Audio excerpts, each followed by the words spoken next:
ระจายเสียงแห่งประเทศไทยจังหวัดลำปาง FM 97 เมกะเฮิรตซ์ เสนอรายการธรรมะยามเช้า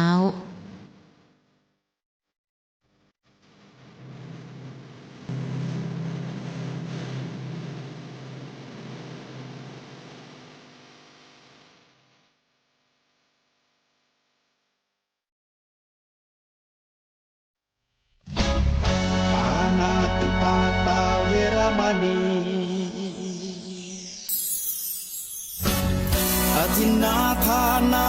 เวรมณีกาเมมุสาสุราเม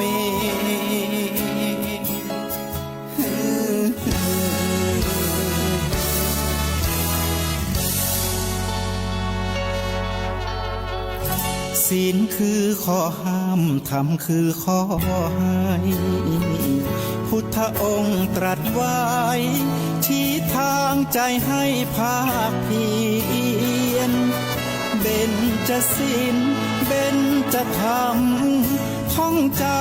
ำสมัยเราเป็นนักเรียนธรรมะไม่เคยแปลเปลี่ยนแต่เรายังจำได้มาทวงคำมั่นหมู่บ้านศีลห้าคือเป็นพันธะชาวพุทธทุกคนทั่วไทยสำนักพุทธขับเคลื่อนธรรมจุดเทียนสว่างที่กลางหัวใจสังคมจะร่มเย็นได้ศีลธรรมในใจต้องมีเบญจศีลว่ายังไงไหนลองท่องมาข้อหนึ่งห้ามฆ่าสัตว์ข้อสองห้ามลักทรัพย์อานิสงส์ข้อสาม เจาะจงสืบเจื้อได้แผ่โอบเกื้อเพื่อมิตรวงศาบุญดีดยะไว้บ่ไปรับตาตึงย้อนปิกคืนมาปาสุขใจเจ้าถวายสังฆทานพร้อมตานขันเข้าประเคนเอาเรียบร้อยอิมานิมะยังสังฆทานน้อยๆของข้าผู้ด้อยปัญญากุศลความดีบุญกรรมเตียนธรรมภาษาทรงแสงมักขาดวงตาหันแจ้งของหมู่เฮาพุทธศาสนิกชนทุกท่านกุคนญาติกาอันเป็นญาติอาญาติกาอันติปัจจญาติจึงได้รับบุญกุศลได้รับอานิสงส์กับตัวเจ้าข้าเหมือนกันวันนี้และเจ้าและนายเฮก็ขอความสุขความเจริญจงมีแด่คณะสัตยาญาติโยมผู้ฟังทุกคนกันก่อนอื่นก็ขอถวายความเคารพหลวงพ่อเจ้าคณะจังหวัดลำปางหลวงพ่อรองเจ้าคณะจังหวัดหลวงพ่อเจ้าคณะอำเภอหลวงพ่อรองเจ้าคณะอำเภอหลวงพ่อเจ้าวาดหลวงพ่อเจ้าคณะตำบลพนินเถรทุกรูปทุกตนขออาศัยปึงปะบารมีสังฆรัตนะเฮาเพื่อแผ่ให้กับคณะสัตยาญาติโยมได้นำเอาแสงแห่งพระรัตนตรัยใส่จิตใส่ใจใส่กาย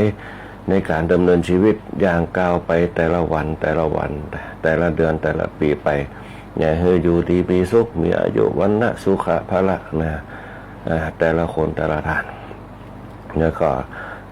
เจริญพรอนุโมทนากับสท.ลำปางตัว FM 97 เมกะเฮิรตซ์ตีเวลาออกอากาศในช่วงธรรมะยามเจ้าตี 5 จนถึง 6 โมงเจ้า เพื่อที่จะได้ให้คณะสัตยาญาติโยมได้รับเอาอารมณ์แห่งธรรมะ ไปใส่จิตใส่ใจของตนตัวทุกคนทุกท่านในการดำเนินชีวิตแต่ละวันไปนำโดยหอสถานีวิทยุสท.ลำปางโดยคุณอัญชัน สรลำผู้อำนวยการสถานีคุณ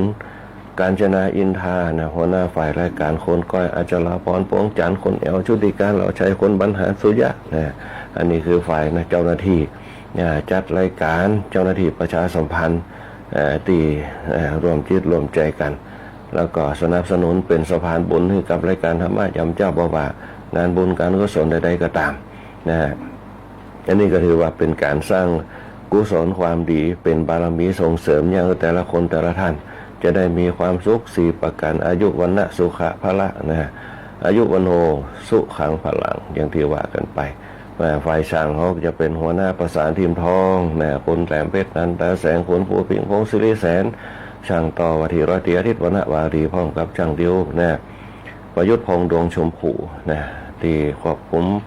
ภาพควบคุมเสียงนะพยายามจะให้เสียงเนี่ยไปไกลๆนะให้กับคณะสัตยาญาติโยมได้ฟังได้ชัดเจนภาพชัดเจนเสียงชัดเจนนะอย่างที่เป็นก่อนจะเข้ารายการก็ต้องมีเทศรายการตัวนะเพื่อให้คุณภาพเสียงมันชัดเจนขึ้นพร้อมกับทีมงานไฟช่างก็จะได้ดูแลเอาใจใส่ในเรื่องของการส่งสัญญาณการลิงก์สัญญาณต่างๆอันนี้แหละทีมงานไฟช่างเขานะเพราะฉะนั้นเนี่ยหลังสอทรปังเขาก็จะมีเนื้อหาสาระข่าวสารต่างๆเพราะว่าจะเป็นตั้งจังหวัดเขาโดยการนำของท่านผู้ว่าเขามาออกรายการของเนี่ยเพราะว่าจะเป็นโรงพยาบาลของสาธารณสุขจังหวัดของขนส่งจังหวัดแล้วก็ชมรมผู้สูงอายุเขาตัวที่เปิดมาจัดรายการกันคือความรู้กับคณะสัตยาญาติโยมเป็นเพื่อนกันในการอยู่ที่บ้านที่จองโดยเฉพาะคนเฒ่าคนแก่เขาเนี่ยที่มีวิทยุฟังกันที่เปิดฟังทุกรายการในรายการธรรมยามเจ้าอย่างที่ผ่านมาเนี่ยเขาก็ได้ยินเสียงกันได้พบปะกันอันนี้ก็ถือว่าเป็นครอบครัวหนึ่งที่เขาได้ร่วมจิตร่วมใจกันถึงบางผู้บางท่านจะมาได้พบฟังอยู่ที่บ้านก็ถือว่าเป็นครอบครัวคุณธรรมวิถีธรรมวิถีไทยวิถีพูดกันดำเนินชีวิตกันในการดิ้นรนในการต่อสู้ในการดำเนินชีวิตของแต่ละวันไปเปิดสักราชไว้ตอนเจ้าปุ๊บเราฟังธรรมะกันเพิ่มอารมณ์เสริมอากาศเป็นคนเขาว่าอาหารที่จะให้กับกายเขาในวันต่อวันไปงั้นนี่ก็คือตั้งสอทรปังเขาตัวแล้วก็คณะสัตยาญาติโยมตีแน่นแฟนไม่ว่าจะเป็นสถานีวิทยุสอทรปังเขาไม่ว่าจะเป็นรายการธรรมะยามเจ้ารายการรายผู้รายท่านที่บรรจัดรายการมาเขาก็ถือว่าเป็นพี่เป็นน้องกันเป็นญาติกันเป็นลูกเป็นหลานกันในการดำเนินชีวิตของเขาเพื่อสืบต่อเพื่อสืบสารอริยธรรมต่างๆไม่ว่าจะเป็นกรรมข่าวที่เขาได้รับมาจากหลายผู้หลายท่านบางตีบางแห่งเป็นกับมอบขึ้นมาคนเฒ่าแก่เขาเพิ่งจะเขียนมาตัวฝากรายการธรรมะยามเจ้ามาสืบสารกันเพื่อให้ละเต็กละออนเขาได้โห่ได้จำได้เอาไปสืบทอดกันเพราะละออนเขาในยุคปัจจุบันส่วนมากเขาจะบ่ใครได้สนใจขนบธรรมเนียมประเพณีมากเท่าใดบอกว่าจะเป็นจ้อยซ้อข่าวต่างๆตัวเมืองของภาษาล้านนาของภาษาถิ่นฐานของเขาจะไปนึกถึงเรื่องอื่นเป็นหลักพอกลับมาหวนระลึกถึงตัวอักษรสำเนียงภาษาขนบธรรมเนียมประเพณีมันก็เลยหายไปความจริงประเพณีตั้งเหนือเขาเป็นประเพณีที่ชาวโลกยอมรับกันเป็นเพราะว่าเป็นประเพณีที่ละเอียดอ่อนน่าสนใจน่าไขว่คว้าหาน่าเข้ามาร่วมตัวอย่างที่เขาเห็นตั้งสมัยอดีตที่ผ่านมาแต่ในยุคปัจจุบันเขาเป็นเน้นเรื่องวัฒนธรรมยุโรปวัฒนธรรมสากลไปเหี่ยเลยให้ลืมประเพณีที่ละเอียดอ่อนบอกว่าจะเป็นงานกินงานตานงานสลากก็ตามบอกว่าจะเป็นงานข้าวจีข้าวหลามเนี่ยที่จะถึงเดือน3เดือน4นั่นแหละเพิ่นเขาว่าตานข้าวใหม่ตานข้าวใหม่กันอันเนี้ยเขาจะต้องสืบสานกันเผาหลัวพระเจ้าเผาหลัวหิงน้ำตานข้าวล้นบาทข้าวจีข้าวจานอย่างต่างๆปลาละอ่อนไปสืบสานกันยังอัตมาภาพหู้มากับหู้จากป่อจากแม่จากป่อหลวงแม่หลวงเขาสืบกันมาเขาเลยมีพิธีที่มันละเอียดอ่อนความจริงพิธีกรรมต่างๆมันเป็นสายใยสัมพันธ์ในเรื่องของธรรมชาติที่จะเข้าไปสู่การดำเนินชีวิตเขาผูกพันกันขนบธรรมเนียมประเพณีเขาจะมีการเปลี่ยนแปลงสังขารโดยมีงานประเพณีต่างๆงานลอยกระทงก็เป็นงานลื่นเริงงานทำบุญก็ยังคือจิตใจงานลอยกระทงก็เป็นงานฟ้อนงานรำงานสนุกสนานนี่ฮะนั่นแหละคือธรรมะเนี่ยคือเกิดจารีตประเพณีพฤติกรรมมารยาทเนี่ยคือเกิดจรรยามารยาทจารีตประเพณีวัฒนธรรมอริยธรรมนั่นแหละก็คือหลักการ ตีพัฒนาชีวิตเขาน่ะบางฮื้อเขาเป็นโรคซึมเศร้าเอาง้อยบางฮื้อเขาเป็นโรคกึดนักน่ะเขาเข้าสังคมจะมีงานเปิ้นเขาว่างานวัดงานหวานนี่แหละที่เป็นตัวเชื่อมสัมพันธ์เขาเพราะนั้นเนี่ยจะไปฮื้อมันหายไปบอกว่าจะเป็นวันศีลคนเฮาแก่ไปกันละ7 วันในเปื้อเตือ15 วันในไปเตือนั่นแหละคือเปิ้นเขาว่าชมรมผู้สูงอายุก็คือไปวัดสร้างความดีสร้างเปิ้นเขาว่าบริหารอารมณ์บริหารจิตบริหารใจเนี่ยย้ำนุมบริหารร่างกายให้มันแข็งแรงก่อร่างสร้างแปลงบ้านแปลงจ้องซื้อรถซื้อร้าทำการทำงานขยันขันแข็งอันนี้คือการบริหารกายพอแก่ตัวขึ้นมาปุ๊บแหงเขาบ่มีปุ๊บก็บริหารใจขึ้นมามันก็สืบทอดกันไปเนี่ยอย่างที่เปิ้นบอกว่าอายุ120 ปีเนี่ยมันมีอยู่แล้วแต่เฮาบริหารให้ดีเนี่ยเฮาบริหารย้ำหนุ่มย้ำน้อยให้ดีเนี่ยโลกธรรม8มันเป็นตัวอยู่เบื้องหน้าที่เขาจะคอยคว้าหาโลกธรรม8มีอย่างพอมีสุขมีทุกข์มีสรรเสริญมีนินทามียศเสื่อมยศมีลาภเสื่อมลาภมีสุขมีทุกข์น่ะว่ากันไปมันเป็นธรรมดาของโลกธรรม8นะเพราะฉะนั้นเนี่ยเพิ่นยิ่งบอกว่าเขาจะต้องตัดหรือว่าวางสิ่งเหล่านี้คือได้นะในขณะที่เขายังเป็นหนุ่มเป็นน้อยอยู่นะถึงวันเขาจะเบียดเบียนกันในเรื่องแข่งขันการทำงานนะมันก็เลยเนี่ยคนแข่งขันกันเพราะเขาตีค่าราคาเงินเนี่ยนักราคาเงินคืออย่างคำว่าราคาที่เกิดมาจากราคาคือความกำหนัดเนี่ยเขากำหนัดในเรื่องการกินการอยู่การใจนะเป็นต้นมันเลยเนี่ยเขาแสวงหามากมายจนลืมชีวิตตัวเก่าจนลืมความสุขของตัวเก่าบางคนอยู่มาจนเขียนอายุราชการเนี่ยหาเงินมาปุ๊บเนี่ยลืมไปเพราะอย่างเพราะเขาตีค่าโลกธรรม8มียศเสื่อมยศมีลาภเสื่อมลาภไปจนในที่สุดพวกความสุขที่แท้จริงคือปั้นปลายชีวิตเนี่ยบางคนเข้าหาธรรมชาติเข้าหาสวนที่ซื้อไว้เนี่ยเข้าหาอสม.ผ่องบำเพ็ญประโยชน์กับสังคมเข้าหาวัดวาผ่องไปเป็นกรรมการวัดผ่องช่วยการดูแลวัดช่วยการบริหารวัดนั่นแหละมันจ้าเกินไปละเพราะฉะนั้นเขาเริ่มกันตั้งแต่น้อยนะเพื่อที่จะให้สืบสารเข้มแข็งไปอย่างเช่นประเพณีต่างๆเนี่ยเขาโดนประเพณีต่างๆเนี่ยมนุษย์คนเฮากันเนี่ยคือมันเสื่อมไปธรรมชาติกันเนี่ยมันเสื่อมไปนะประเพณีบอกว่าจะเป็นงานขาวดำเดือนวันกันเนี่ยคือน้อยลงสั้นลงไปตรงไปติ๊กๆนะอันเนี้ยก็คือฝากเพิ่นห้องว่าขนบธรรมเนียมประเพณีและวัฒนธรรมงานกินงานตาลปุ๊บไปสืบสานกันเนี่ยไปช่วยกันเนี่ยช่วยกันต้อนรับช่วยกันขับสู้ช่วยกันสร้างสรรค์ช่วยกันจันลงเนี่ยเกิดวัฒนธรรมคือความเจริญในด้านธรรมชาติเขาจะไปเน้นว่าธรรมอย่างเดียวธรรมมีทุกศาสนาธรรมะนี่แหละพุทธก็มีศาสนาคริสต์ก็มีศาสนาอิสลามก็มีศาสนาซิกก็มีศาสนามีธรรมะเหมือนเดียวกันหมดทุกอย่างคำว่าธรรมะก็มาจากธรรมชาติธรรมชาติคือหลักการและเหตุผลทุกอย่างที่ญาคนเขาเนี่ยประพฤติตนเป็นคนดีของสังคมต่อไปนะรายการธรรมะยามเจ้าเดี๋ยวเขาจะมาพบปะกันนะทักทายกันในช่วงท้ายๆนะคณะสัตยาติโยมทั้งหลายในช่วงนี้ก็จะต้องรักษาสุขภาพโดยเฉพาะกายตื่นเจ้ามาปุ๊บอากาศเปลี่ยนแปลงบึ้ดฝนตกยาวนานเนี่ยประเดี๋ยวนี้ก็หนาวขึ้นมาแล้วเพราะฉะนั้นต้องระมัดระวังนะนักๆโดยเฉพาะเขาปรับเมื่อปนห้องปรับเปลี่ยนอุณหภูมิในร่างกายเขาบัดตันต้องระมัดระวังไม่คืนมามันสีจะห้อนบางคนก็ไม่ได้ห่มผ้าบางคนก็เปิดพัดลมพอตื่นเจ้ามากัดดังเป็นวัดเจ็บหัวละวัดประเดี๋ยวก็จะเหมือนสมัยแต่ก่อนนะวัดนั่นวัดนี่โควิดผ่องนะวัดเชื่อโรครุ่นใหม่ผ่องว่านั่นต้องระมัดระวังโดยเฉพาะคนนั้นแก่เขาที่ว่าได้ฉีดวัคซีนก็ต้องระมัดระวังเอานะหายาหายามากินนะหาเสื้อผ้าที่มันนุ่งห่มอุ่นๆนะหาหน้ากากปิดหูดังเนี่ยป้าลูกป้าหลานโดยเฉพาะละอ่อนนักเรียนเนี่ยบ้านไหนที่มีละอ่อนนักเรียนมันเตี่ยติดมาจากละอ่อนนักเรียนเขาฉีดวัคซีนเขาภูมิคุ้มกัน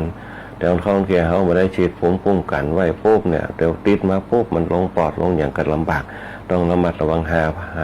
ตีปิดหูดังมาไว้ละอ่อนมาปิดเขาปิดเนี่ยก็ถือว่าเขาป้องกันละอันนี้เขาก็เซฟตัวเก่าได้เพราะฉะนั้นต้องระมัดระวังนะรักษาสุขภาพให้ดีๆให้มันพ้นไปตามอายุสังขารของมันว่าต้องไปบั่นทอนมันร่างกายเขาเนี่ยบางคนบาดเจ็บเรื่องภพเรื่องชาติแต่เวลาเขาทำไปแล้วปุ๊บมันจะเป็นปัญหาในเรื่องภพเรื่องชาติเพราะฉะนั้นภพดีชาติดี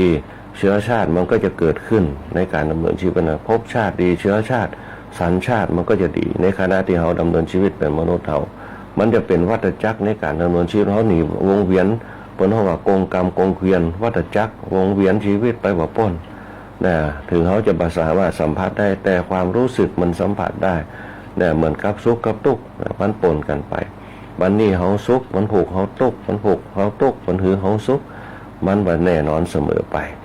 นะเพราะฉะนั้นเนี่ยในช่วงระหว่างสุขกับทุกข์นะเขาต้องสร้างความดีเอาไว้เป็นตัวเชื่อมต่อมันจะยังเขาทำใจได้เตรียมใจได้นะตรงนี้เป็นต้นเพราะนั้นคณะสัตยาติโยมธรรมะทุกศาสนาสอนให้คนนิ่งสอนให้คนมีสติสอนให้คนมีความสงบนะสอนให้คนเป็นปกติของคนสอนให้คนเป็นปกติของนะมนุษย์คือใดนะแล้วเขาจะมีความสุขนะอยู่กับตัวเขาอยู่กับเพื่อนเขาอยู่กับครอบครัวนะอยู่กับสามีภรรยาความสุขตรงนั้นนะที่จะยังเขาอยู่ม่วนใดนะคณะสัตยาติโยมโครงสร้างการสร้างความสุขในทางพระพุทธศาสนาเขาจะมีอยู่3ประการ1ศีล2ทาน3ภาวนาอย่างที่ปนตัดเอาไว้ในอารามพระบทเบื้องต้นในวันมาฆบูชานั่นแหละสภาพปาปสะกรณังกุศลสูปสัมปทาสะจิตตาปริโยทัปปนังนะมีศีลเนี่ยมีทานมีภาวนานะเป็นต้นอันนี้แหละเดี๋ยวเขาจะมาอู้กันเจริญรอยตามพระพุทธบาทของพระพุทธเจ้านะเพิ่นเฮาว่า45พรรษาที่เขาเคยอู้กันไปคือกับคณะสัตยาติโยมได้ยินได้ฟังกันนะอันนี้ก็คือสภาพอากาศนะที่เขาผ่านไปนะฝนก็ยังไทยจะมีอยู่นะวันก่อนไปตั้งเสริมงามเนี่ยได้ยินคณะสัตยาว่าประเดี๋ยวเข้าตากไว้เพราะออกหากแล้วนะอันนี้ก็เป็นที่น่ายินดูกันนะเพราะฉะนั้นก็ต้องทำใจเอาธรรมชาติมันสามารถที่จะเปลี่ยนแปลงอย่างใดมันเป็นไปตามธรรมชาติในยุคปัจจุบันโหอยู่ว่าอากาศมันเปลี่ยนแปลงธรรมชาติเปลี่ยนแปลงเพราะมนุษย์เท่านั้นแหละทุกอย่างอยู่ที่มนุษย์เท่าทั้งนั้นเขาก็ต้องไปโทษใครถ้ามนุษย์เท่าปกติทุกอย่างมันก็ปกติ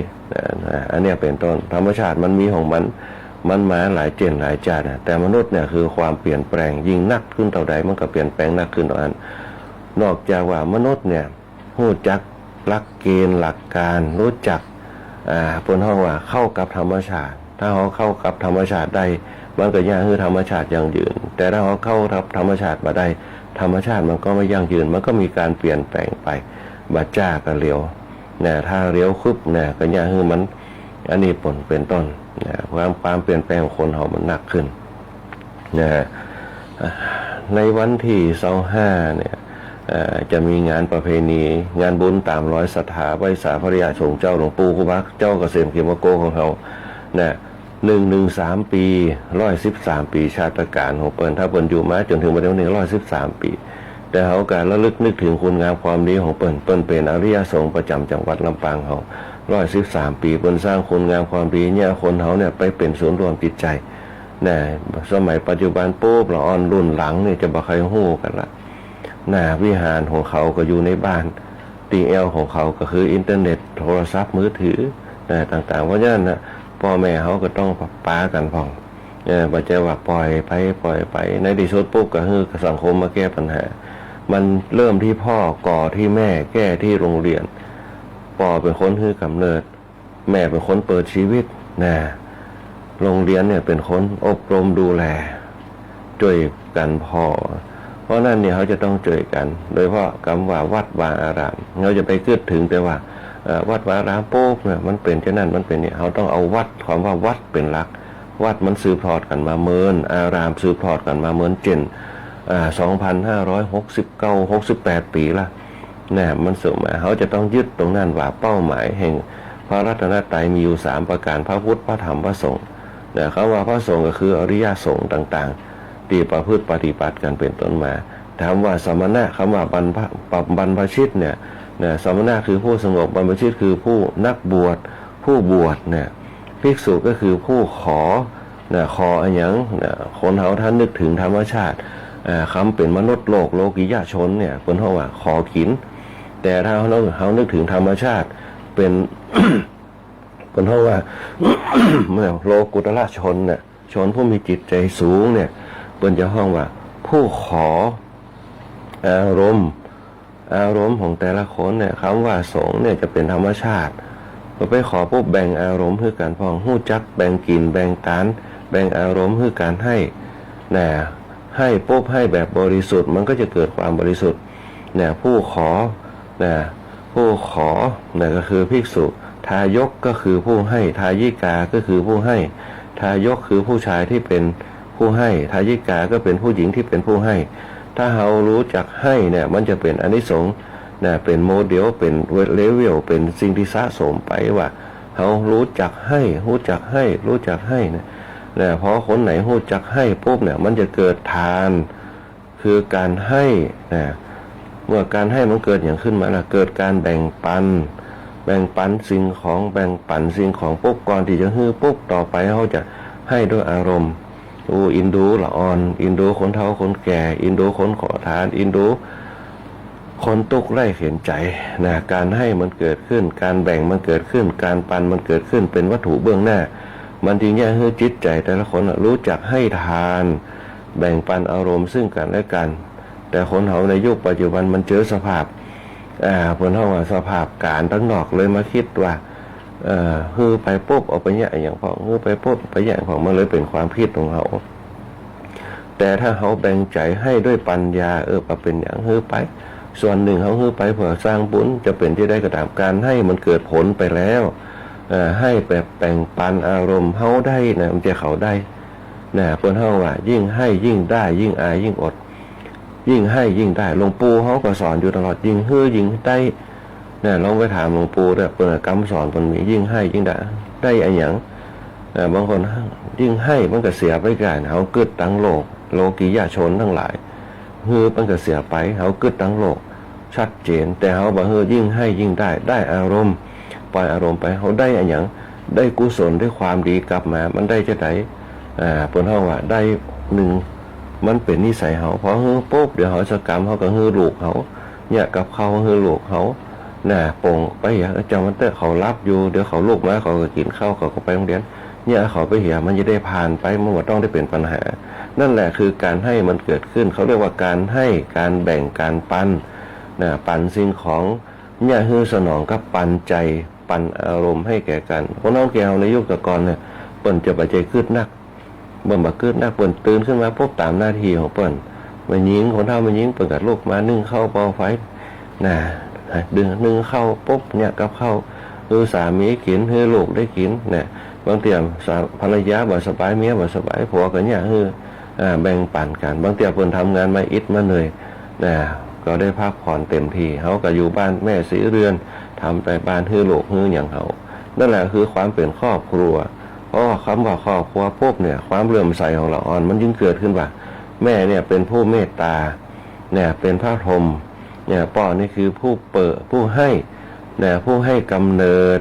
เนี่ยผู้ให้กำเนิดเป็นคนจุติคนแรกแม่คือผู้เปิดชีวิตเนี่ยลูกคือผู้สืบทอดเป็นทายาทเนี่ยถ้าท่านทำ3อย่างให้มันเปลี่ยนปกติปุ๊บมันจะเป็นครอบครัวที่สมบูรณ์เขาเรียกว่าอยู่ดีมีสุขเนี่ยคำว่าอยู่ดีมีสุขคืออย่างอยู่ดีมีสุขคือละชั่วประพฤติชอบประกอบความดีมีระเบียบวินัย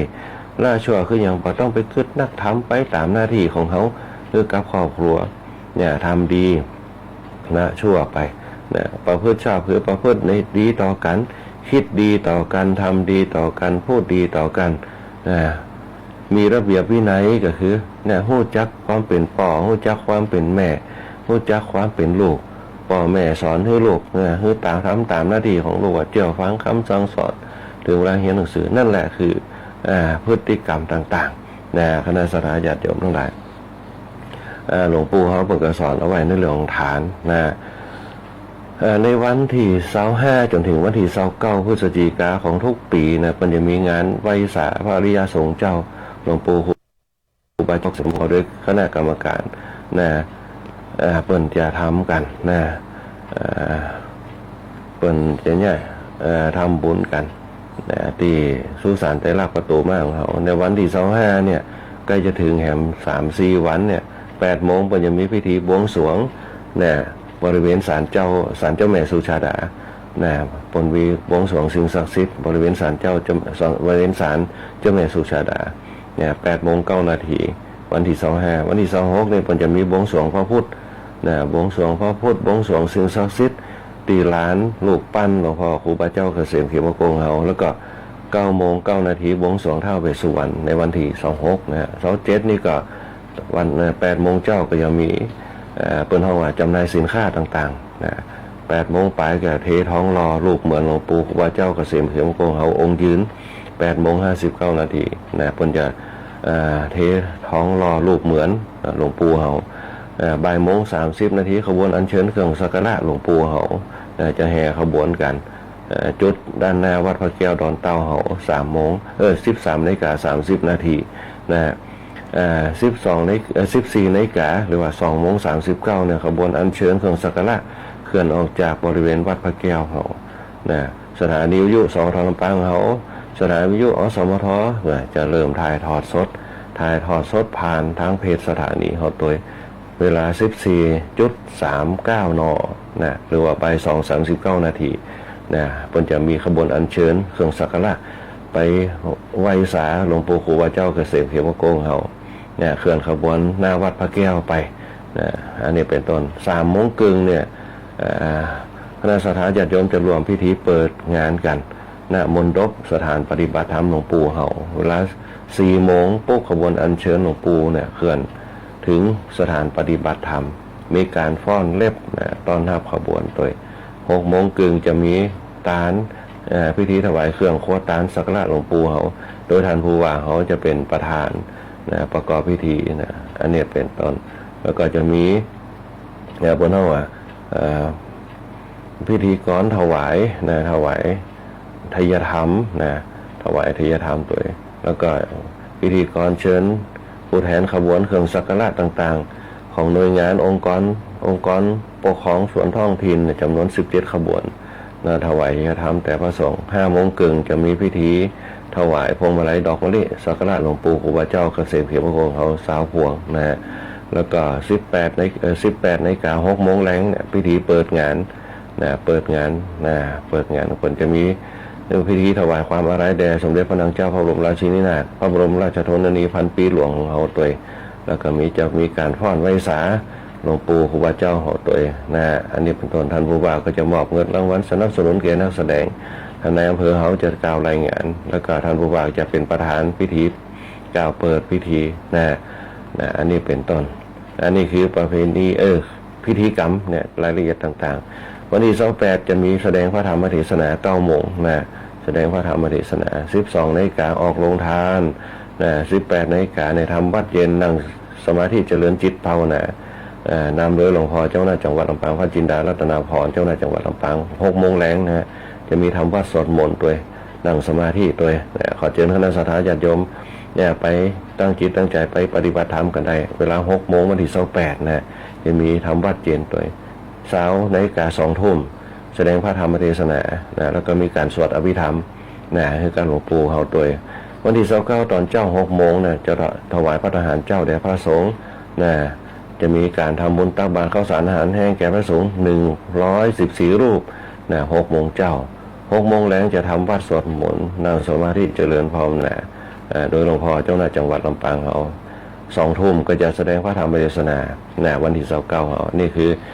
กำหนดการวันไหว้สาครูบาเจ้าเกษมเขียวมงคลเขาตั้งแต่วันที่25จนถึงวันที่29ที่จะเกิดขึ้นนี่แล้วก็อีกอันนึงจะเป็นงานพระราชทานเพลิงศพหลวงปู่พระครูมงคลคุณธาดาในวันที่13ธันวาคม2568เริ่มงานตั้งแต่วันที่7วันที่7จนถึงวันที่13ธันวาคม2568นักศรัทธาญาติโยมอยากจะร่วมเป็นเจ้าภาพงานเครื่องเทศธรรมเคยทานต่างๆก็ติดต่อได้ที่วัดศรีล้อมตำบลเมืองเหนืออำเภอเมืองจังหวัดลำปางจะเป็นเจ้าภาพสวดอภิธรรมตั้งแต่วันที่7จนถึงวันที่12ก็ติดต่อได้ที่วัดศรีล้อมคณะสัทธาญาติโยมในวันที่12เมื่อคืนคณะสงฆ์อำเภอเมืองจังหวัดลำปางจะเป็นเจ้าภาพสวดอภิธรรมโดยก็ขอเชิญคณะสัทธาญาติโยมไปร่วมกินร่วมทานกันได้หลวงปู่พระครูมงคลคุณธาดาอดีตจังหวัดวัดศรีล้อมมีอายุได้98 ปีพรรษา67เป็นพระเถระที่มีอายุนักท่านหนึ่งในจังหวัดลำปางเฮาก็ขอประกาศเชิญชวนคณะสัทธาญาติโยมหลายไปร่วมงานกันได้ในวันที่7จนถึงวันที่13ธันวาคม2568เดี๋ยวท้ายรายการเขาจะมาทักทายกันคณะสัทธาญาติโยมหลาย ก่อนอื่นเนื้อหาสาระธรรมในวันนี้ที่เราอู้กันในวันก่อนนะในวันก่อนนะในเรื่องของสมณะนะแล้วก็นิพพานเราอู้กันไปแล้วนะนิพพานแล้วก็เรื่องของสมณะนักบวชต่างๆที่พระพุทธเจ้าเปิดได้แสดงแล้วก็เปิดได้ปรารภให้ฟังนะในสมัยพุทธกาลนะบรรพชิตแปลว่าผู้ออกนะซึ่งเป็นผู้งดเว้นจากบาปต่างๆไม่ควรจะเรียกชื่อว่าสมณะนะสมณะแปลว่าผู้สงบบรรพชิตแปลว่าผู้ออกบวชนะผู้ออกบวชสมณะแปลว่าผู้สงบภิกษุคือผู้ขอนะขออันอย่างขออารมณ์ของเขานั่นแหละอารมณ์คือเขาหู้จักปล่อยวางหู้จักว่านี่คือการแบ่งปันผ่องมีการแบ่งปันการให้ทานคนเราถ้ามีแบ่งปันปุ๊บอารมณ์แห่งธรรมจะเกิดก็คือความเมตตารักแห่งพรหมวิหารธรรมจะเกิดขึ้นในตัวในตนคือเมตตาคือความรักต่อกันความเอ็นดูซึ่งกันและกันความยินดีซึ่งกันและกันความวางใจเป็นกลางนะซึ่งกันและกันวางใจเป็นการหันปุ๊บก็เฉยๆเขาไม่ต้องไปใส่ใจในเรื่องเหตุผลที่มันผิดเข้าไปนั่นแหละจะเนี่ยเขารู้จักปล่อยวางเขาเรียกว่าอุเบกขาทำใจให้จุ่มเย็นๆเปิ่นยินดีก็เปิ่นได้ทำบุญนะเปิ่นได้เป็นประธานกฐินเปิ่นได้เป็นประธานจุดธูปเทียนยินดีก็เปิ่นทรงจิตไปให้เปิ่นเปิ่นได้เป็นประธานเปิ่นได้เป็นหัวหน้าเปิ่นได้เป็นผู้นำยินดีก็เปิ่นนะถ้าเราทำได้ปุ๊บเนี่ยมันจะเป็นการลดทิฏฐิในของตัวเขาเองปล่อยวางไปนะเปิ่นได้เป็นว่าบรรดาเขาก็ทำเอาอันนี้เป็นตอนเขาทรงจิตทรงใจไปกับเปิ่นเขาก็เหมือนกับเขาเป็นไปตัวเปิ่นช่วยกันไปทรงยู่กันไปผลักดันกันสร้างความดีนั่นเนี่ยมันก็จะเกิดเป็นมวลสารมันเป็นมวลผลต่างๆเนี่ยเขามีจิตใจที่ดีมีความคิดที่ดีมีความรู้สึกที่ดีแล้วเขาจะได้จิตที่ดีกับวิญญาณของเขาที่ดีมันจะเกิดขึ้นแล้วก็เป้าหมายของเขาแห่งความสุขมันก็จะง่ายขึ้นตรงนี้เป็นต้นวันนี้เขาจะมาถึงเรื่องของกิเลสที่เขาเคยกันไปกิเลสทั้ง3อย่างที่เขาเคยได้ยินมาความโลภความโกรธความหลงโลภะราคะโทสะโมหะอย่างต่างๆคำว่ากิเลส3จั่นกิเลส3จั่นเขาจะสังเกตว่าอุปกิเลสกับคำว่าอาคันตุกะเนี่ยในตีทั่วไปใช้คำว่ากิเลสกิเลสเนี่ยแปลว่าเครื่องเศร้าหมองเครื่องเศร้าหมองเครื่องเศร้าหมองแต่มีคำว่าอุปะเป็นบทหน้าแปลว่าเข้าไปบ่งถึงความว่าเครื่องเศร้าหมองไม่ใช่เครื่องเป็นเพราะว่าสิ่งที่อยู่ประจำจิตมันจะเป็นสิ่งที่อยู่ประจำจิตเป็นธรรมชาติของจิตแต่ว่าเป็นสิ่งที่เข้ามาหรือว่าเข้าไปอย่างที่เคยบอกหลายๆครั้งว่าเขาบังคับกิเลสตอนนั้นเข้ามาสู่จิตของเขาบางคนที่เป็นแยกได้เปิดกับสกัดกันได้เปิดกับสกัดอารมณ์ได้เป็นอาคันตุกะเป็นผู้จรมามันเข้ามาช่วงระยะหนึ่งแต่อันเขาว่าอาคันตุกะเหมือนภิกษุภิกษุอาคันตุกะอาคันตุกะนี่เป็นมาพักบัดใดบาสามารถจองจำได้บาสามารถจำได้เป็นผู้จรมามีภิกษุอาคันตุกะปุ๊บบางทีเป็นกับฮือฮับกฐินบางทีเป็นกับฮือฮับกฐินแต่ว่าผู้จรมาปุ๊บบริสังกัดอยู่ที่นั่นแต่อันเนี้ยเป็นต้นอาคันตุกะคือเป็นผู้จรมา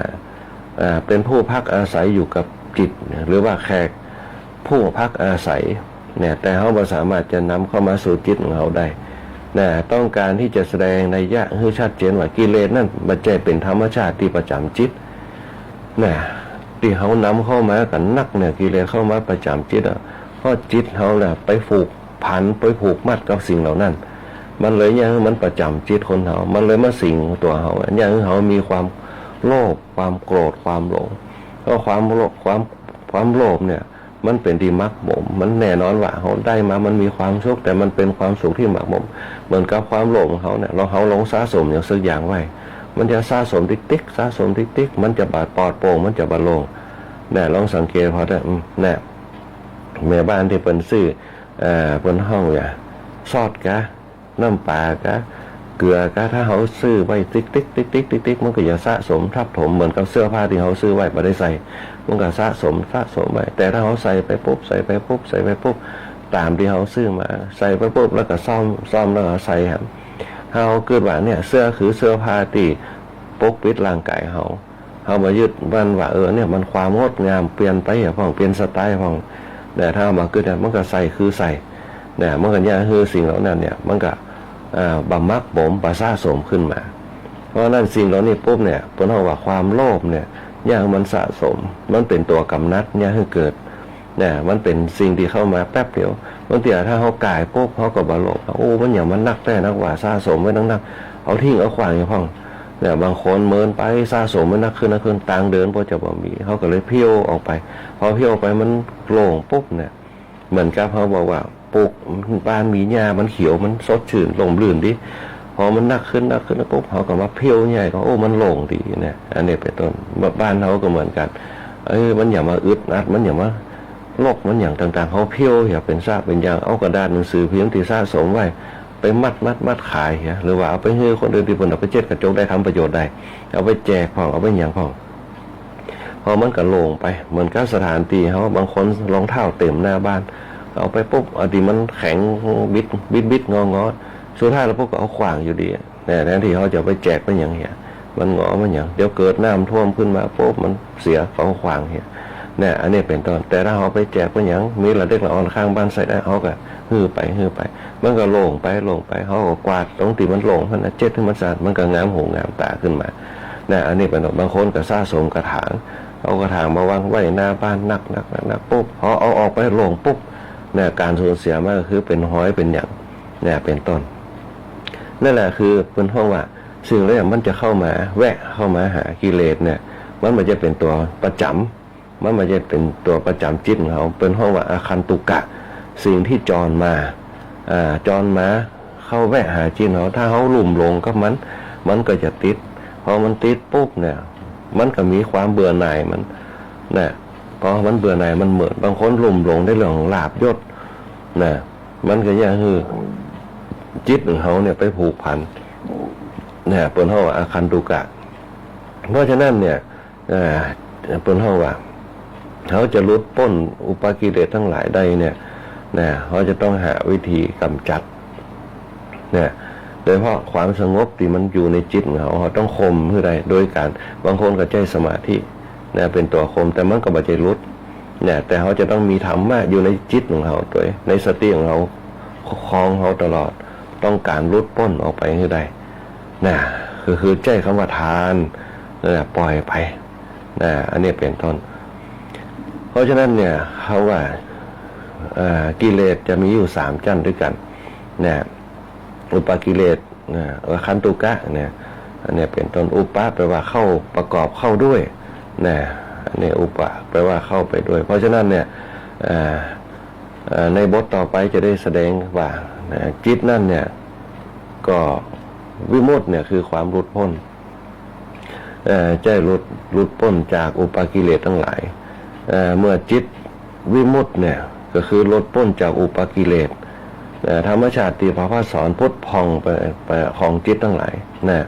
เหมือนอย่างทองคำที่ถูกผสมด้วยแร่ธาตุต่างๆเมื่อน้ำมาหล่อหลอมปุ๊บเนี่ยไล่สิ่งที่บริสุทธิ์ออกไปก็เหลือแต่ทองคำเหมือนกับอย่างเพชรที่ห่อหุ้มที่เปื้อนต่างๆพอเขาแกะออกมาปุ๊บเนี่ยมันก็พุทธพองไปเหมือนกับมันอยู่ที่แหวนเขาที่มันมีเล็กเขากล้องอยู่เนี่ยมันก็ปรากฏนี่ฮะเมื่อมาชำระสิ่งต่างๆออกหมดปุ๊บล่างอย่างปุ๊บมันก็มีรัศมีเปล่งออกมาอุปกิเลสเนี่ยก็คือสิ่งที่ยังเขาเศร้าหมองตัวนี้เป็นเรื่องสำคัญที่เขาดึงเข้ามาสู่จิตของเขาที่คนเขาทั้งหลายเขาลุ่มหลงกับสิ่งเหล่านั้นแต่ถ้าเขามีธรรมะมีคำพระพระสงฆ์มีพระธรรมมีพระพุทธเข้ามาเป็นตัวสกัดกั้นมันก็จะให้สิ่งเหล่านั้นคลายไปเนี่ยเขามีฐานเป็นอันดับแรกเพราะฉะนั้นชาวพุทธเขาเนี่ยส่วนมากจะเน้นเรื่องฐานเยอะมากเป็นตัวกำจัดกิเลสให้มันปลดเปลื้องไปแล้วนึกถึงเป้าหมายว่าเขาต้องทำฐานตรงนี้ให้มันเป็นทักษิณานุปทานไปสู่คนนั่นคนนี้เจ้ากรรมนายเวรพ่องนะอันนี้เป็นต้นเทวดาประจำตัวประจำตนพ่องนะนี่แหละเป็นเบื้องต้นที่จะกำจัดอุปกิเลสที่จะเข้ามารุมเร้าจิตเขาบอกว่าจะเป็นโรคซึมเศร้าต่างๆถ้าเขากำจัดอุปกิเลสตรงนั้นปัญหามันอยู่ที่ไหนตรงนั้นเป็นต้นเขาจะต้องแก้ปัญหาตรงนั้นที่ไหนปัญหามันเกิดจะไหนมันมาจากไหนเมื่อไร นะตั้งปัญหาตรงนั้นมาเขาลองนึกขึ้นดีว่าที่เขามันเป็นปัญหาเศร้าหมองเศร้าใจตรงเนี้ยมันมาจากอะไรอย่างเขาเรียกว่าอุปกิเลสเครื่องเศร้าหมองที่มันจะเข้ามาสู่จิตของเขาบางคนก็คิดถึงเรื่องหนี้เรื่องสินหนี้สินมันเกิดมาจากเขาเป็นคนสร้างขึ้นมาเขาจะสร้างขึ้นมาลักษณะเขาจะเคลียร์แบบไหนเขากล้านโยบายกล้าโครงการเอาไว้เมื่อมันเป็นหนี้ตอนแรกเขามาปุ๊บมันสุขสบายแต่นี่พอถึงเวลาปุ๊บมันเนี่ยอย่างประทันใจปุ๊บมันจะต้องถูกโดนทวงนี่ปุ๊บเขาต้องหาวิธีการเคลียร์เอามันไปได้โดยที่เขาบ่ต้องตัดก้อมสินเปลืองเนี่ยอย่างขึ้นมาเนี่ยเพราะคำว่าอุปกิเลสเครื่องเศร้าหมองของจิตน่ะมันเข้ามาตังใดจะใดเนี่ยในพระพุทธศาสนาเขาตอนหลังเนี่ยมีแสดงไว้ในหลายสูตรเหมือนกันปนบอกว่าอุปกิเลสเนี่ยเข้ามาทางจิตอย่างคือเศร้าหมองตังอารมณ์นะอารมณ์ก็ได้แก่เรื่องที่จิตเนี่ยคิดหามันอยู่ตลอดเวลาเนี่ยคือปัญหาสำคัญจิตที่มกมุ่นอยู่กับสิ่งเหล่านั้นปุ๊บเนี่ยมันเนี่ยเขารับว่าได้นอนว่าได้ตื่นมาดึกๆกับเพราะว่าพะวงกับสิ่งนั้นเนี่ยเหมือนกับเขามีภารกิจอยู่ข้างหน้าอันนักหน่วงนะเขากึดอยู่นะแต่ถ้าเขากึดว่าเขาวางแผนให้เรียบร้อยปุ๊บมาวางแผนตรงนั้นจิตถ้ามันเป็นงานกลุ่มงานก้อนเนี่ยเขาก็ต้องวางแผนให้ดีคนนั้นต้องจับสิ่งนั้นคนนั้นต้องจับสิ่งนี้วางแผนให้ดีแล้วก็กำหนดบทบาทตรงนั้นเอาไปเพราะว่าจิตที่เศร้าหมองต่างๆเนี่ยที่มันคิดขึ้นมาถ้าเขาทำได้ปุ๊บโดยเฉพาะเรื่องทานเรื่องศีลเรื่องภาวนาเนี่ยเป็นเบื้องต้นเอาศีลเนี่ยความเป็นปกติมันคือวางแผนระเบียบเพื่อดีๆทานเนี่ยปล่อยวางกระจายอำนาจไปภาวนาคือทำใจให้มันสู้ได้นึกถึงว่าเดี๋ยวมันก็ผ่านไปเนี่ยทำไปให้ได้ตามนั้นเพราะวันเวลามันไม่ได้หยุดกับที่วันเวลามันต้องผ่านไปเขาต้องทำตรงนั้นถึงเวลามาถึงปุ๊บเขาปะทะกับปัญหามันจะได้ผ่านไปเพราะปัญหามันเกิดมันผ่านไปปุ๊บมันก็จะมีแล้วว่ามันจะมีดีก็บ่ดีนะมันจะมีถูกใจก็บ่ถูกใจนะมันจะผ่านเหมือนกับพายุที่มันเข้ามาปุ๊บมันจะปัดเอาสปะสเปดไปเดี๋ยวสักครั้งมันก็สงบไปก็ต้องมาเพียวมาถางมันเป็นอารมณ์แห่งชีวิตอย่างหนึ่งแต่เขาบ่ต้องไปติดไปกอติดกับมันเพราะมันเป็นอารมณ์ที่ผ่านไปมันมีดีก็บ่ดีถ้าดีปุ๊บมันก็จื่นใจไปถ้ามันว่าดีเขาก็แก้ไขไปเขายอมรับไปส่วนแก้ไขไปมันไม่มีอย่างเสียหายมากมายมันไม่จะเป็นเรื่องใหญ่เพราะนั่นแก้ปัญหาตรงนี้คือได้เพราะฉะนั้นเนี่ยอุปกิเลสเนี่ยเข้ามาทางจิตเนี่ยจิตเขาเศร้าหมองเนี่ยคือจิตเขาเศร้าหมองพอจิตมันเศร้าหมองปุ๊บเขาต้องหาสาเหตุมันคือได้ นะเพราะจิตเนี่ยมันจะเนี่ยเขาคิดละมันจะกึดเนี่ยพอกึดขึ้นมาย้ำดึกปุ๊บมันจะนอนบ่หลับพอมันนอนบ่หลับปุ๊บเขาต้องหาวิธีนะปล่อยวางเขาได้เขาจะปรึกษาไผเขาจะเข้าหาไผวันพรุ่งนี้เนี่ยอันนี้คือวางแผนไว้แล้วก็รับมือสอนปล่อยวางอันอย่างจะเกิดที่มันเกิดเนี่ยอันนี้ก็คือเคยมีปัญหาเหมือนกันหลวงปู่เจ้านายอำเภอตะกอนเนี่ยเป็นก็เคยสอนเอาไว้ทุกวันปุ่นบอกว่ามีมืดมีแจ้งนะมีมืดมีสว่างมีค่ำมีแจ้งทุกอย่างมันผ่านไปเนี่ยเขาก็แก้ไขปัญหาไปอารมณ์ตรงนั้นน่ะมันทำร้ายตัวเขาอย่างเดียวเขามามกอยู่ในจิตของเขาเนี่ยเขาเศร้าหมองเนี่ยเขาตุกบางคนตุกขึ้นมาปุ๊บอาหารประย่อยเป็นกรดไหลย้อนขึ้นมาแหบอันตรายเนี่ยเป็นมะเร็งลำไส้อย่างต่างๆเนี่ยเพราะฉะนั้นเนี่ยปล่อยวางไปสิ่งนั้นอย่างจะเกิดให้มันเกิดเนี่ยอยู่กับมันคือได้เนี่ยพอเกิดให้มันเกิดปุ๊บอยู่กับมันได้มีสนุกอยู่มันหาวิธีแก้ไปจะว่าอยู่บ่ได้มันอย่างสักอย่างเนี่ยต้องหาวิธีแก้ตัวเรื่องร่างกายต้องหาวิธีแก้อากาศอารมณ์อาจมนี่แหละต้องแก้ให้ได้นะเพราะฉะนั้นเนี่ยจิตที่มันมกมุ่นอยู่ได้แก่รูปารมณ์ที่เขาเนี่ยบางอย่างเขารูปารมณ์เท่านั้นกำจัดรูปารมณ์ไปให้ได้เพราะว่าจิตเขาจะจำแต่รูปนึกถึงเรื่องนึกถึงรูปเนี่ยตรงนั้นมันจึงเกิดอารมณ์คือรูปที่ผ่านเข้ามาทางจักษุทวารตรงนี้เป็นต้นเพราะฉะนั้นนะเวลาเขานั่งสมาธิอย่างต่างๆเขาจะรับตาเพราะบางครั้งเขาไปสะกิดตรงนั้นประตูคือจักษุ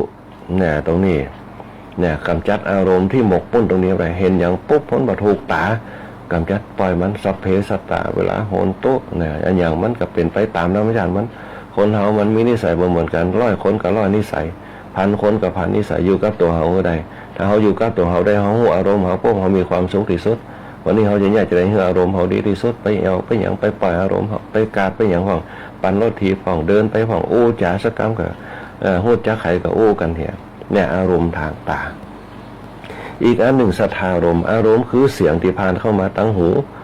เนี่ยหูสำคัญบางครั้งเนี่ยฟังมันเพี้ยนยิ่งแก่ตัวมาเนี่ยอารมณ์หูจะเพี้ยนเปิ้นบ่ได้ว่าซื่ออย่างฮะเนี่ยเนี่ยอยู่สองอย่างฮะกับเนี่ยเปิ้นจะอู้อย่างพวกจับเสียงเนี่ยปล่อยวางเนี่ยการได้ยินไม่พอกับการได้เห็นเนี่ยอันเนี้ยเป็นต้นเพราะฉะนั้นการได้ยินบางครั้งต้องเชื่อพอจะไปฟังแล้วมาตัดสินว่าได้นะสัทธารมณ์อารมณ์คือเสียงที่ผ่านเข้ามาดังหูบางครั้งเสียงที่มันเข้ามาปุ๊บมันอาจจะโดนล้มกระแทกมันอาจจะเบี่ยงเบนไปก็ได้มันง่ายกว่ากับการเห็นด้วยซ้ำนะฮะอันนี้เป็นห้องสัทธารมณ์อารมณ์คือเสียงที่ผ่านมาทั้งโสตทวารรู้หูโสตทวารคือรู้หูประตูคือหูนะอันนี้เป็นต้นเพราะฉะนั้นจะไปตัดสินใจด่วนเนี่ยอย่างแต่คนเฮาเนี่ยบางอย่างเนี่ยที่มันคิดสั้นกันนะมันเพราะศรัทธารมณ์อารมณ์ทางเสียงเข้ามาปุ๊บมันอาจจะไม่ได้ว่าจะอันก็ได้ปล่อยมันคิดดีเหียทำดีเหียปล่อยมันจะว่าได้ก็ว่าไปเหมือนกับพระพุทธเจ้าทำหูทวนลมเรื่องนินทาสรรเสริญพระพุทธเจ้าจะไม่ได้สนเลยจะว่าได้ก็ว่าปล่อยไปตามอารมณ์ว่าได้ว่าไปว่าสุดจัดก็ว่าไปพระพุทธเจ้าจึงบอกนางจินจามานวิกาเนี่ยกับพระเทวทัตว่าคือเปิ้นว่าสปาสเปดพระพุทธเจ้าว่ามารไม่มีบารมีไม่เกิดมารไม่มีบารมีไม่เกิดเขาจะได้อานิสงส์มากมายเป็น10 เท่าน่ะเปิ้นเนี่ยสัทธารมณ์อารมณ์คือเสียงเนี่ยหลวงปู่เขาก็เหมือนด้วยกันมีคนว่าเปิ้นสปะเนี่ยเปิ้นใจเมตตาภาวนาเปิ้นจึงได้เมตตาบารมีเปิ้นใจเมตตาภาวนาเปิ้นจึงได้เมตตาบารมีน่ะอันเนี้ยเขาได้ยินเปิ้นอู้ในธรรมในหนังสือเปิ้นน่ะวันก่อนเนี่ยไปงานข่าวดามตีตังบ้านหม้อมีโยมเปิ้นแจกขึ้นมาก็เอามาอ่านหนังสือเปิ้น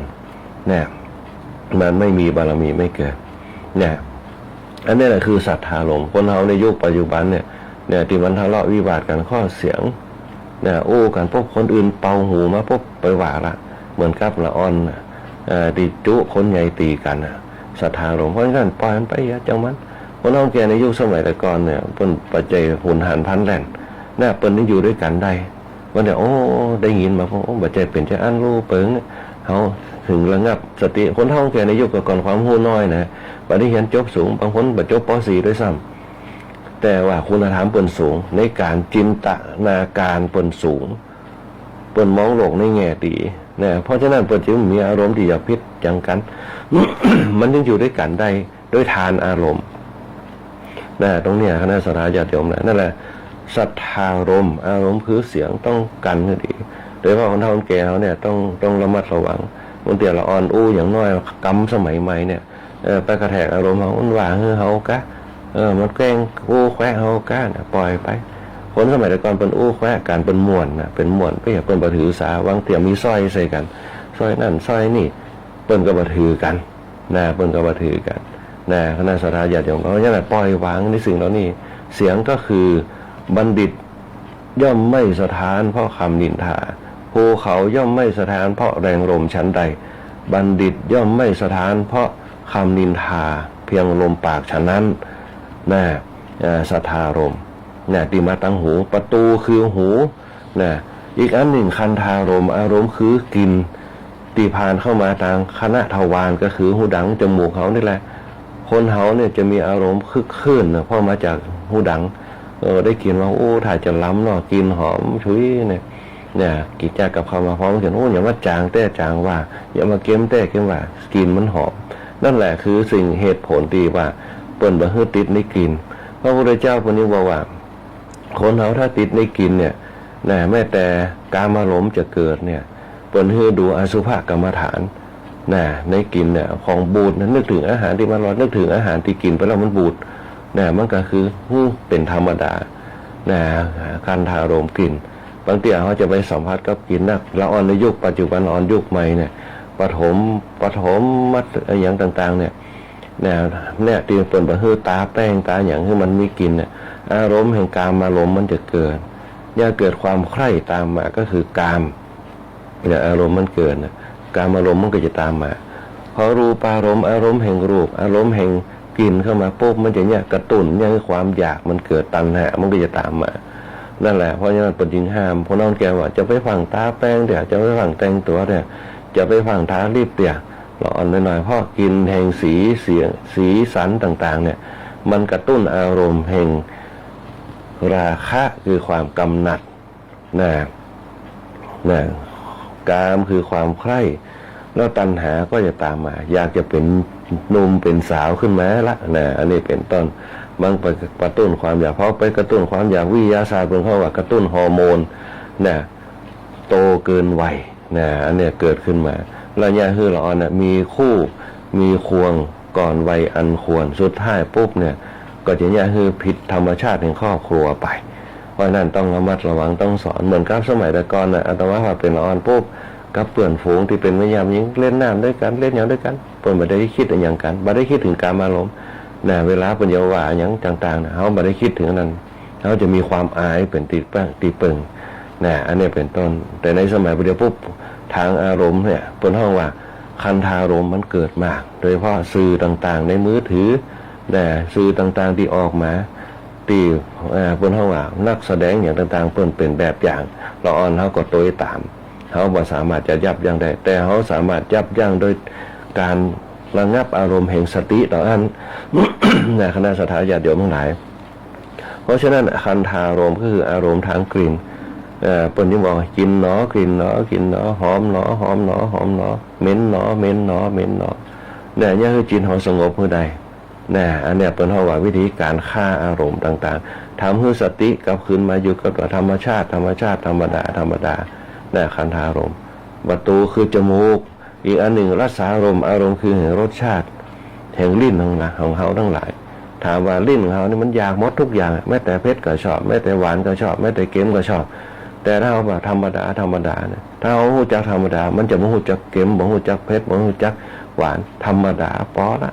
เอาแค่อีพอบ่เค็มเกินไปบ่เผ็ดเกินไปบ่หวานเกินไปเค็มล่ำไปก็เป็นโรคไตเผ็ดล่ำไปก็เป็นโรคบนห้องกระเพาะหวานกันไปก็เป็นโรคความดันมันเป็นจีเพราะนั้นมัธยมาปฏิบัติเฉยๆมันจะส่งผลตอนเขามีอายุบุญเหนือสถานยันย้ำเป็นอ่อนมันกินได้หมดพอแก่ตัวลงมาพุ่นมันสะสมขึ้นมาร่างกายมันมีตรงนั้นนักขึ้นไปค่าตรงนั้นนักมันก็เป็นค่าเบาหวานค่าความดันขึ้นมานั่นแหละเป็นห้องว่ารักษาอารมณ์คือรสทางชิวหาเนี่ยสังเกตว่าน้องแก่เขาเนี่ยเป็นจะกินอย่างกินปลาปิ้งใส่อย่างใส่เกลือให้น้อยปลาปิ้งบางคนมาใส่เลยบางคนกินจิ้นปิ้งกับจิ้นปิ้งบางคนกินข้าวกับแคบหมูของน้องแก่กินข้าวกับกล้วยในที่อย่างเป็นกินมันเป็นธรรมดาเป็นห้องว่าเป็นวิธีฆ่าความอยากของร่างกายลดความอยากของร่างกายไปเป็นห้องว่าชิวหารมหรือว่ารสรักษารมอารมณ์คือตังลิ้นโพธพารมอารมณ์ที่มากายถูกต้องเขาก็ถือธรรมดาในสมัยแต่ก่อนพวกท่องแก่เขาลูกหัวเด็กลูกหลานมากอดมาหอมแก้มได้บ่เหมือนในสมัยปัจจุบันคนท่องแก่ลองไปทำละอ่อนในสมัยแต่ก่อนนุ่งกาวคนห้องว่าเสื้อกล้ามปล่อยร่อนจอนปัจจัยขึ้นปัจจัยอย่างกันแต่ในยุคสมัยปัจจุบันไม่ได้เป็นห้องละเมิดสิทธิส่วนบุคคลไปคือกฎหมายมันเกิดขึ้นมาคนนอนแก่บางเตี่ยเขาย่ามเป็นละอ่อนปุ๊บไปจี้อย่างละอ่อนเล่นปุ๊บโดนฟ้องร้องขึ้นมาบ่เหมือนในยุคสมัยแต่ก่อนในยุคสมัยแต่ก่อนปุ๊บเปิ้นไม่ได้คิดถึงเรื่องมันนั้นเปิ้นเล่นกันเหมือนลูกเหมือนหลานในสมัยปัจจุบันมันไม่ได้เลยมีกฎหมายควบคุมขึ้นมาเขาเรียกว่าโพธพารมอารมณ์คือโพธพาคือถูกต้องทางกายในสมัยแต่ก่อนปุ๊บพ่อแม่อยู่ด้วยกันนอนด้วยกันได้ลูกบางคนเป็นสาวนอนห้องเดียวกันกับพ่อกับแม่มาเดียวมาได้ละต้องแยกกันเพราะสังคมมาเดียวปุ๊บมันเหมือนสังคมแต่ก่อนความเป็นลูกเป็นพ่อเป็นแม่จะบัดปัจจุบันในห้องว่าจะมีลักษณะที่ว่าบางสงบาขึ้นเป็นในทางที่บดีในโพธพารมผ่านเข้ามาทางกายคือปล่อยได้โปร่งได้นี่คือลูกจะได้ก็คือลูกในไส้เป็นต้นประตูใจอารมณ์ต้องอันนี้คือได้ประตูเป็นเพราะว่าสิ่งที่ผ่านเข้ามาทางกายทวารกายทวารคือประตูทางกายเป็นต้นแก้อารมณ์ตรงนี้ไปคือใดเขาปล่อยวางก็สิ่งมันจะแยกสังคมเขาเป็นเพราะว่าพูดจักการสงวนท่าทีอารมณ์กันแต่ประเดี๋ยวนี้เขาสู้อารมณ์ทั้งนอกมาได้ทั้งนอกทั้งเทคโนโลยีต่างๆมันเปลี่ยนไปอีกอันหนึ่งทำอารมณ์คือรูปเสียงกลิ่นรสเป็นต้นที่ในอดีตผ่านเข้ามาทั้งจิตของเขาอารมณ์เหล่านี้ เป็นที่ตั้งแห่งราคะหรือโลภะก็มี เป็นที่ตั้งแห่งโทสะก็มีเป็นที่ตั้งแห่งโมหะก็มีนะเมื่อเป็นที่ตั้งแห่งราคะโลภะเข้ามาปุ๊บเมื่อราคะและโลภ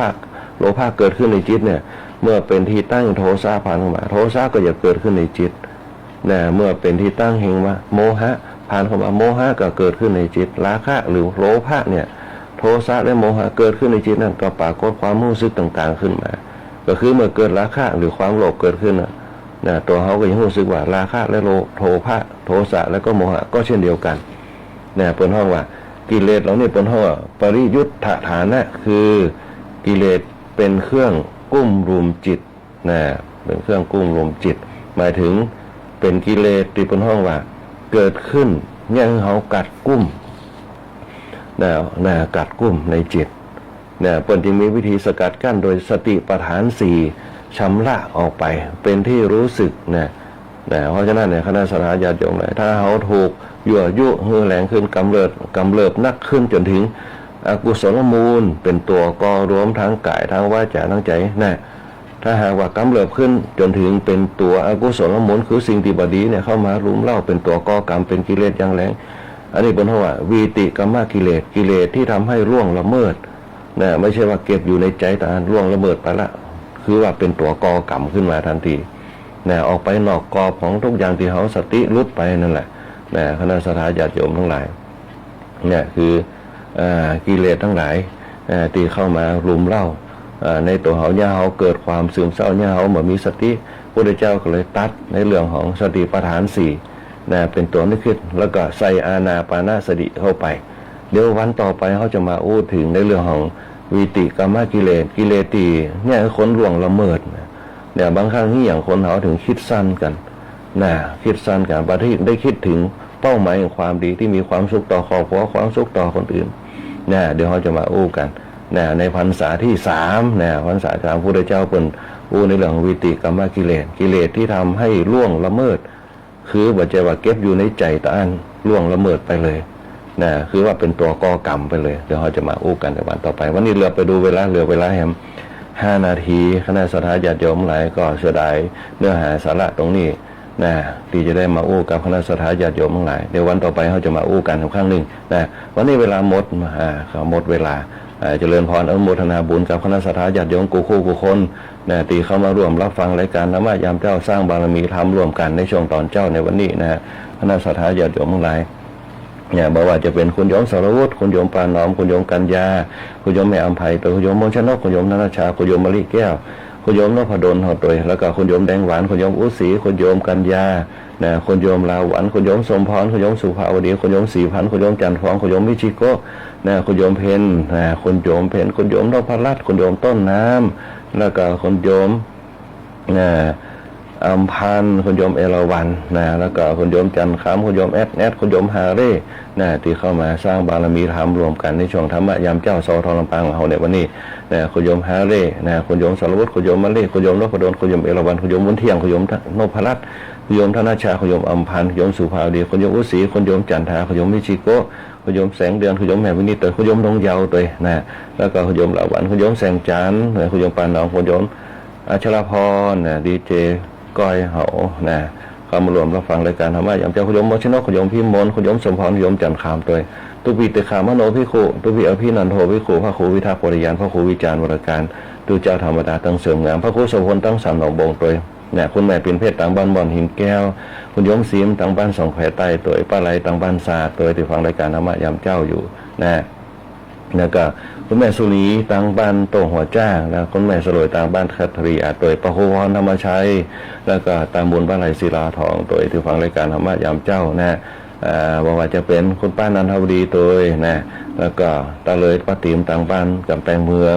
ปีเมตต่างบ้านหนองตัวที่ฟังรายการธรรมะยามเจ้าอยู่ทุกเสียงทุกสายที่เข้ามาสู่รายการธรรมะยามเจ้าในวันนี้เวลาหมดเวลาก็คิดว่าคงจะขอสมควรเก็บเวลาวันนี้อาตมาภาพพระครูบุญปริยัติยากรพร้อมกับภายช่างเฮาปีแหลมเพชรนันตาแสงโคภูมิภาพโคภูมิเสียงนี่ก็ขอเจริญพรลากับคณะสัตยาติโยมเอาไว้แต่เพียงเท่านี้โอกาสหน้าก่อยมาพบปะกันใหม่ วันนี้ขอความสุขความเจริญจงมีแด่คณะสัตยาญาติโยมหลายของคณะสัตยาญาติโยมกูคู่กูคนจงมีแต่ความสุขความเจริญมีอายุวันหน้าสุขาพระราชปฏิภาณธนาสารสมบัติทุกผู้ทุกคนที่มากล้าขึ้นกล้าแม่นขายหมานวันนี้ก็ขอเจริญพร ติดตามรับฟังรายการธรรมะยามเช้าได้ใหม่ในวันและเวลาเดียวกันนี้ทางสถานีวิทยุกระจายเสียงแห่งประเทศไทยจังหวัดลำปาง FM 97 เมกะเฮิรตซ์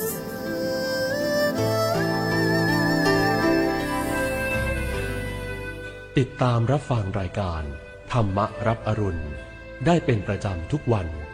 ทางสถานีวิทยุกระจายเสียงแห่งประเทศไทยกรมประชาสัมพันธ์